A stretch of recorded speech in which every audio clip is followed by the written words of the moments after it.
প্রথমে আমি কাঁথার উপর সাইডের দিকে 1 ইঞ্চি পরপর মার্ক করে নিচ্ছি। তো 1 ইঞ্চি পরপর এভাবে মার্ক করে নেওয়ার পর লম্বা সোজাভাবে দাগগুলো কেটে নিতে হবে। এবার আমি অপর সাইডের দিকে আবার 1/2 ইঞ্চি পরপর দাগগুলো কেটে নিচ্ছি। দেখেন প্রত্যেক 1/2 ইঞ্চি পরপর আমি আবার মার্ক করে নিচ্ছি। এটা মূলত বড় কাঁথার ডিজাইন, আমি বেবি কাঁথাতে আপনাদেরকে করিয়ে দেখিয়েছি। তো যখন পুরো কাঁথাতে এভাবে বক্স কাটা হয়ে যাবে তখন আমি কিভাবে ড্রয়িং করতেছি দেখেন। একটা ডায়মন্ড পেন্সিলের সাহায্যে প্রথম লাইনে আমি এভাবে করে জিগজ্যাগ এঁকে নিচ্ছি।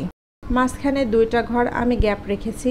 2টা ঘর গ্যাপ রাখার পর চতুর্থ লাইনে আমি আবার একইভাবে জিগজ্যাগ লাইনটা এঁকে নিচ্ছি। তো কিভাবে আঁকছি একটু দেখেন।